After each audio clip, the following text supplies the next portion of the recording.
英語聞き流しリスニング、英語テキストと MP3 ダウンロード、その他の物語はホームページからお聞きいただけます。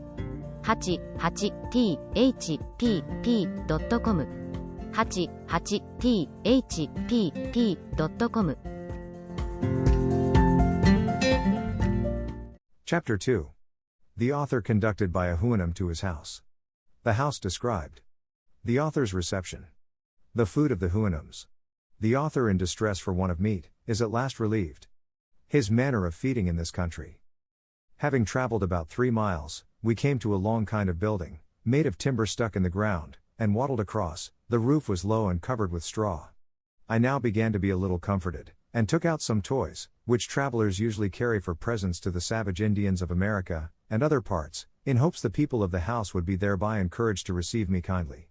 The horse made me a sign to go in first. It was a large room with a smooth clay floor, and a rack and manger, extending the whole length on one side. There were 3 nags and 2 mares, not eating, but some of them sitting down upon their hams, which I very much wondered at, but wondered more to see the rest employed in domestic business. These seemed but ordinary cattle.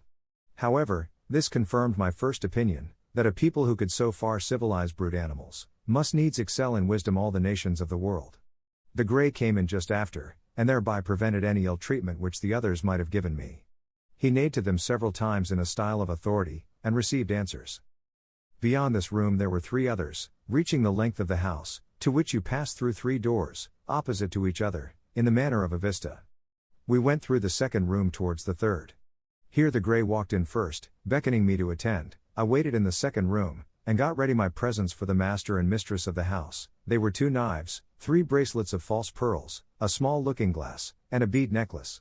The horse neighed 3 or 4 times, and I waited to hear some answers in a human voice, but I heard no other returns than in the same dialect, only 1 or 2 a little shriller than his.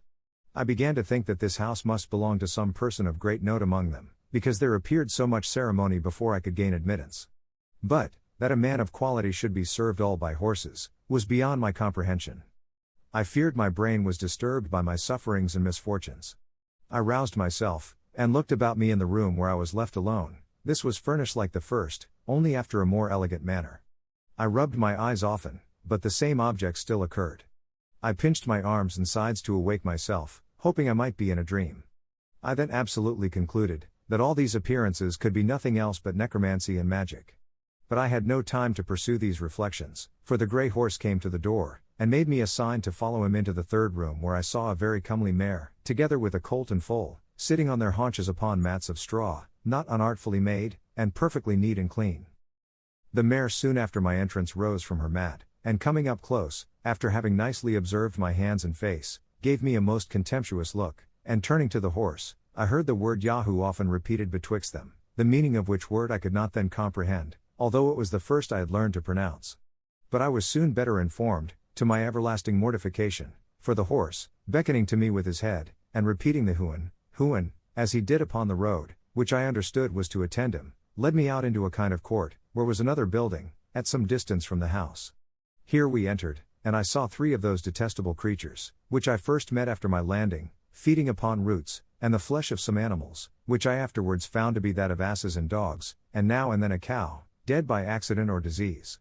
They were all tied by the neck with strong withes, fastened to a beam. They held their food between the claws of their forefeet, and tore it with their teeth. The master horse ordered a sorrel nag, one of his servants, to untie the largest of these animals, and take him into the yard. The beast and I were brought close together, and by our countenances diligently compared both by master and servant, who thereupon repeated several times the word Yahoo. My horror and astonishment are not to be described, when I observed in this abominable animal, a perfect human figure. The face of it indeed was flat and broad, the nose depressed, the lips large, and the mouth wide, but these differences are common to all savage nations, where the lineaments of the countenance are distorted, by the natives suffering their infants to lie groveling on the earth, or by carrying them on their backs, nuzzling with their face against the mother's shoulders. The forefeet of the Yahoo differed from my hands in nothing else but the length of the nails, the coarseness and brownness of the palms, and the hairiness on the backs.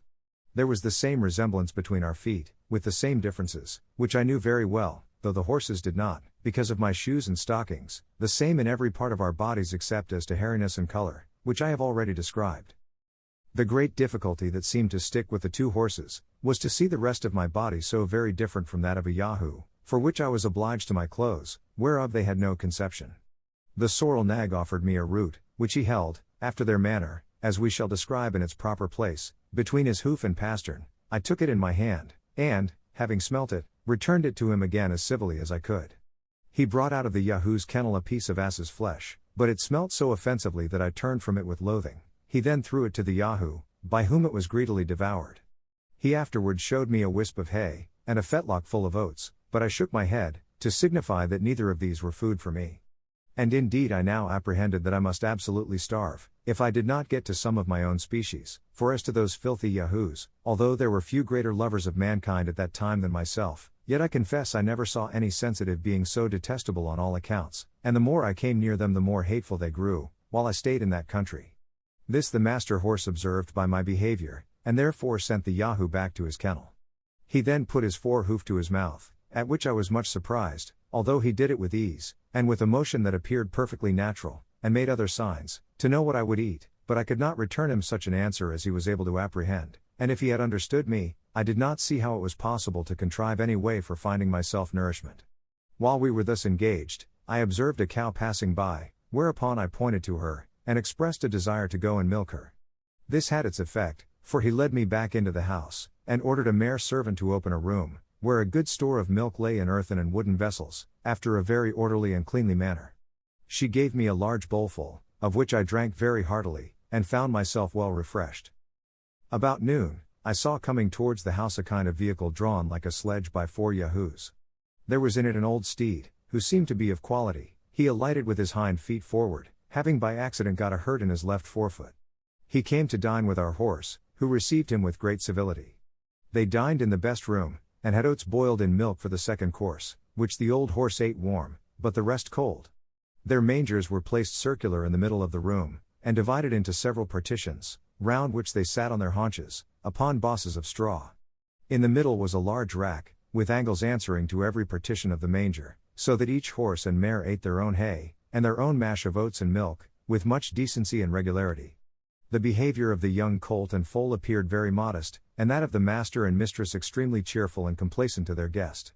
The grey ordered me to stand by him, and much discourse passed between him and his friend concerning me, as I found by the strangers often looking on me, and the frequent repetition of the word Yahoo. I happened to wear my gloves, which the master grey observing, seemed perplexed, discovering signs of wonder what I had done to my forefeet. He put his hoof 3 or 4 times to them, as if he would signify that I should reduce them to their former shape, which I presently did, pulling off both my gloves, and putting them into my pocket. This occasioned farther talk, and I saw the company was pleased with my behavior, whereof I soon found the good effects. I was ordered to speak the few words I understood, and while they were at dinner, the master taught me the names for oats, milk, fire, water, and some others, which I could readily pronounce after him, having from my youth a great facility in learning languages. When dinner was done, the master horse took me aside, and by signs and words made me understand the concern he was in that I had nothing to eat.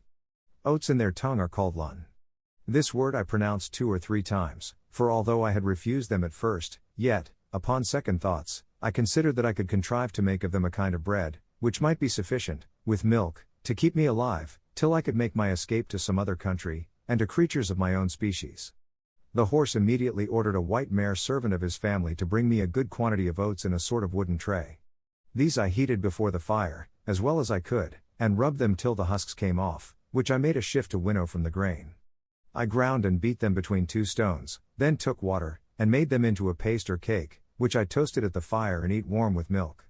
It was at first a very insipid diet, though common enough in many parts of Europe, but grew tolerable by time, and having been often reduced to hard fare in my life, this was not the first experiment I had made how easily nature is satisfied. And I cannot but observe, that I never had 1 hour's sickness while I stayed in this island. It is true, I sometimes made a shift to catch a rabbit, or bird, by springs made of Yahoo's hairs, and I often gathered wholesome herbs, which I boiled, and ate as salads with my bread, and now and then, for a rarity, I made a little butter, and drank the whey. I was at first at a great loss for salt, but custom soon reconciled me to the want of it, and I am confident that the frequent use of salt among us is an effective luxury, and was first introduced only as a provocative to drink, except where it is necessary for preserving flesh in long voyages, or in places remote from great markets, for we observe no animal to be fond of it but man, and as to myself, when I left this country, it was a great while before I could endure the taste of it in anything that I ate.